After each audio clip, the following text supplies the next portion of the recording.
Hi, everybody. Welcome back to reality. I'm Danny.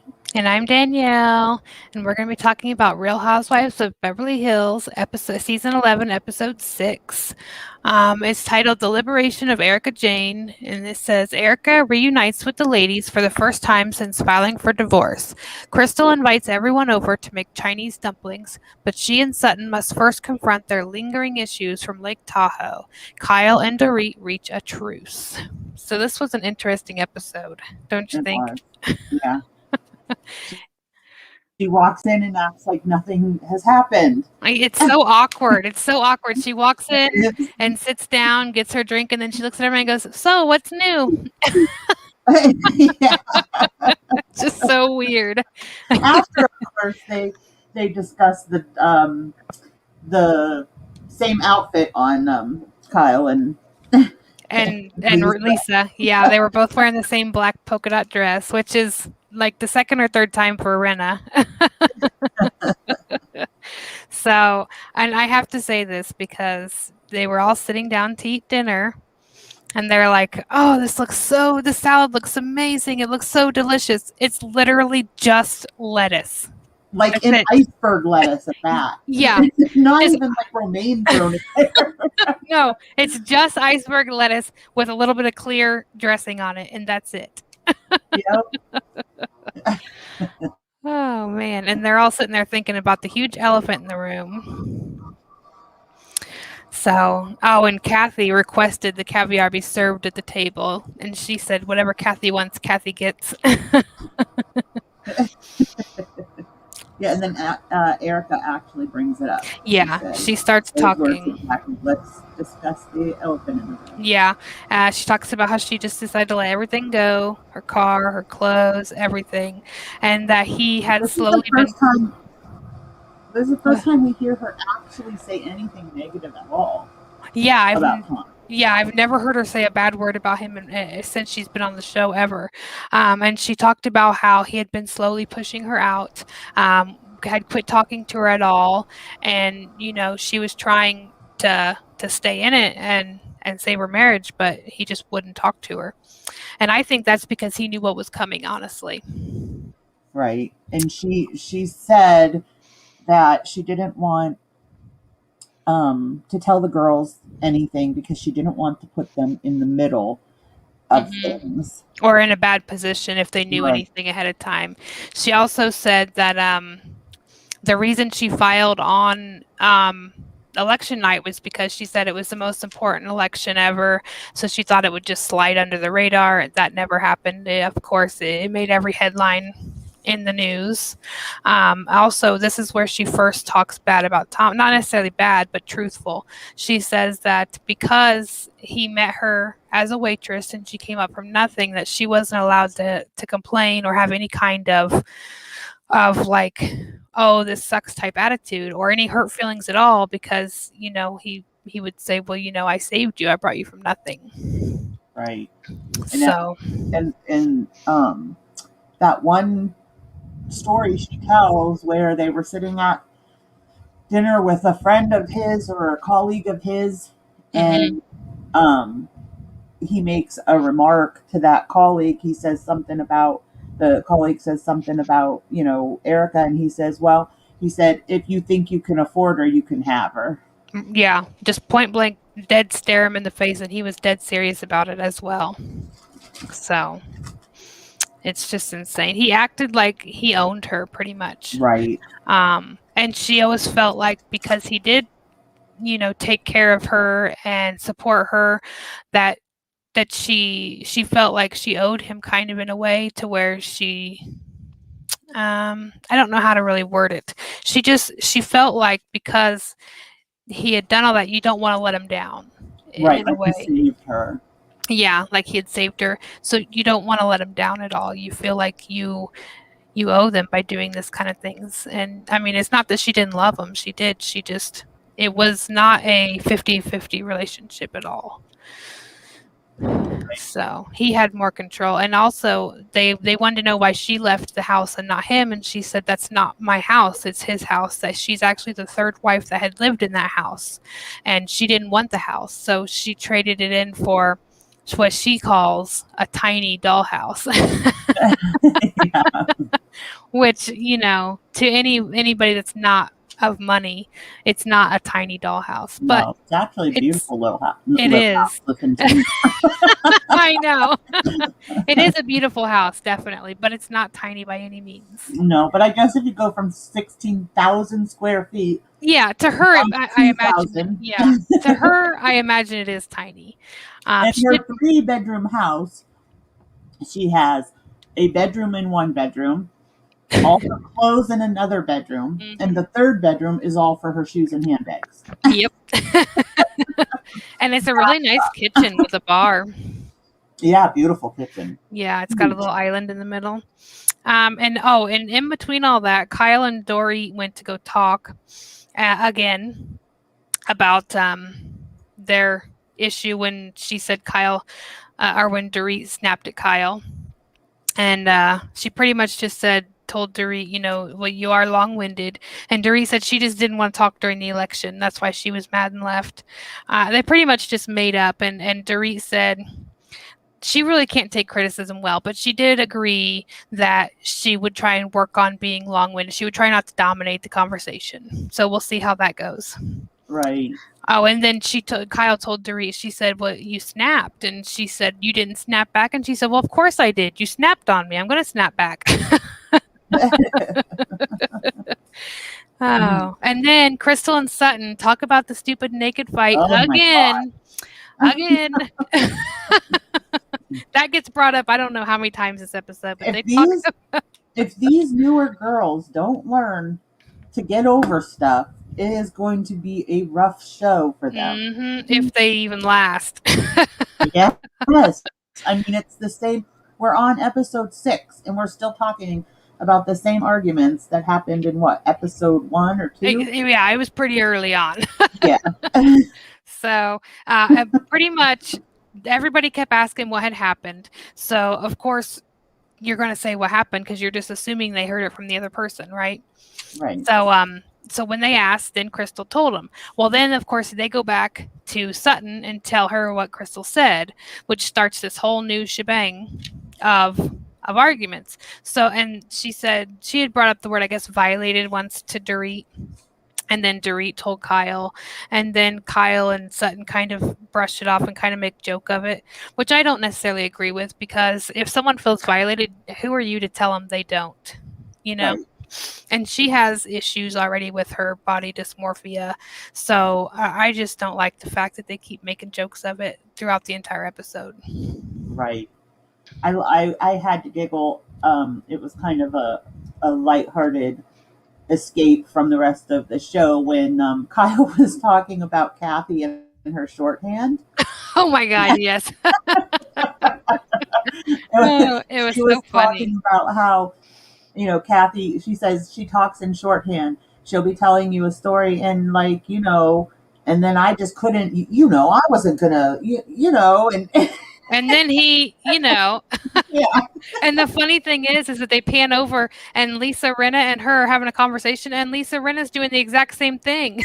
Yeah. As Kathy's talking in shorthand, Lisa Rinna is like, yeah, I know. Yeah, and then she's replying in shorthand. It's just so funny. So funny. Like she's the complete opposite of Dorit, who is so long-winded. Right.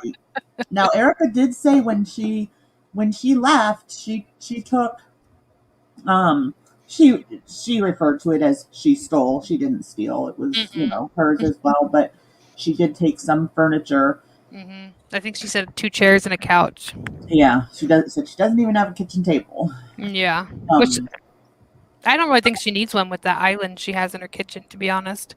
Oh my gosh, can you imagine a kitchen that huge when your kids are young? And I can just see kids running. Oh yeah, they'd be running around that thing in circles. Although it would wear them out really good for bedtime. Oh, of course. And then Garcelle, we go to Garcelle, and she is meeting with a dating coach because she says Chocolate Michael just wasn't the one for her. And it ends up turning, she said she didn't realize the dating coach was going to be like a therapist, because she told her, to not lead with her career. And she said that she had left home at 17, so she'd always taken care of everyone. And it's hard for her to let anyone take care of her. So the dating coach told her that she needs to just let go and let someone have her this time. So we'll see how that plays out. She was trying to talk Erika into seeing the dating coach. And Erika's like, nope, no way. Since we're on Garcelle, can we please talk about her outfit at the party? It was so ugly. She's wearing horrible. It was like sweatpants that were pink with green stripes down it, but they were shorts. No, it was green, like a bright green, like a like leprechaun green or something. Yes. It was like neon almost. Thick, hot pink stripes. That it literally it looked like a running suit, but instead of joggers, it was like shorts. Yeah, but it was so weird. With stilettos, hot pink. Of course. Mm-hmm. It was just horrible. It was. And then that was towards the end of the end of the episode. That whole thing, because where was it? Not Crystal, Sutton's outfit was ugly. I thought it was like a bad episode for fashion. It really was. She was wearing some weird tan button-up dress thing that was like splitting at the buttons, and even Erika's dress. Who Erika, and Erika's it was so short. And Erika's dress, was it at the where was it at the Paris party when she had the dress that's in the picture right here on the thumbnail? An old lady dress. Yeah, that was at the Paris party when she was talking. Yeah, that was at the very beginning of the episode. It was not a good episode for outfits at all. No, and then the double the double polka dot dress with the girls. Yeah, it was just not a good night for fashion. For fashion. No, not at all. So, yeah, it was not good. Sutton, she went and got a mammogram, and she kind of had a little panic attack there, and that's where her and Kyle talk about the naked moment again. Right. So, I don't blame them. Mammograms stink. Yeah, they are not fun. No. And neither are panic attacks. No. Not at all. And Kyle did say she knows how to. She went with her because she was afraid she had never gone, and Kyle said she knows kind of how to deal with people that have a lot of pent up anxiety and everything, because that is how Kyle is. We've seen Kyle and her anxiety get in, her own way throughout the series. Yep, definitely. And Erika and Lisa went for drinks. Go ahead. The THC oil. Yeah. Oh, yeah. I was gonna get to that. Yeah, Erika. I guess Kyle and her husband had been raving about this THC oil, and Erika was like, "Well, hook me up, girl." So she comes to the end of the night for the dumpling party, and she doesn't wear underwear, and she has on this short dress where if she bends over, you're going to see all her business. She has rubbed this THC oil all over her clit and vajayjay. She's like, "Girls, I am lit up." And we're thinking, dummies that we are, we're thinking she says she's lit. Like stoned. She was stoned. No. Yeah. No, she rubbed it all over her clit and vajayjay, and she was like, "Woo!" And then she claims that she is going to be celibate for at least 90 days. Yep, 90 days. And Rena has started her own beauty line with lipsticks. RenaBeauty.com apparently. And that's what they talk about. Her energy, Rena's. Oh, I would, yes. Yes, to have her energy and her money. She does. She's a great actress. She's got the Real Housewives. I think she's still doing Days of Our Lives sometimes too. And then she's got this makeup line. Plus, she has her girls and her husband. She has to play with his fire hose. Business ventures and Yep. Erika does look so much happier and lighter. She just looks like a whole weight has been lifted off her body. And that, she says, of course, money's nice, but it's not everything. And she's just happy to be out. And they did throw some clips in there of Tom kind of being stern with some of the other ladies when they would try to interrupt him or speak over him, or trying to kind of give the audience a look into what Erika, he's controlling. Right. Yeah. And she admits nobody ever knew. She never let anybody know because she loved the man, and she just, you don't air your dirty laundry. So. Right. And I just think this entire and at the end, Sutton and Crystal talk again about the naked incident, and they decide they're gonna just let it go and close it out. So they go out and sit with the other ladies, and Sutton all of a sudden brings it up and says, "Okay, about the naked incident," and she will not let it go. And she's like, "Well, talking about it and stuff," and Crystal's like, "Because they asked, but I'm not talking about it anymore." But she just will not let it go. And finally, one of the other girls, I think Erika, finally had mentioned something, and then she dropped it. But then what was it she brought up after that? She tried to bring up something else about Sutton right after that. Oh. I can't remember what it was, but she brought up something else right after that to try and get at Crystal. And they just were like, drop it. But to me, this entire episode, I felt like Sutton was super rude and just had no couth at all. Especially towards the end when she was just trying to start a fight. It's like we're saying it's dropped and it's over, but now you're bringing stuff up in front of the entire group trying to throw me under the bus. Right. It just wasn't. It wasn't right. Yeah, Sutton. I was glad Erika shut her down. Yeah, we talked about this a little bit as we were watching. For as wealthy and well traveled and everything as Sutton is, she really is not socially at all. Yeah, she's oblivious sometimes to what is the right time to bring something up and what isn't. Yeah. And she talks about Crystal talking about it, but she's the one that's just not letting it go. Right. So we will see what happens next week. It was nice to finally see about Erika, though, and not have it be to be continued again. Right. So, and Andy Cohen did confirm that she will talk about her divorce throughout the season. So we'll see how that goes. But she does look a lot happier for sure. Yeah. You have our support, Erika girl. Yes, you do. We love you. I think that is it for us for right now, guys.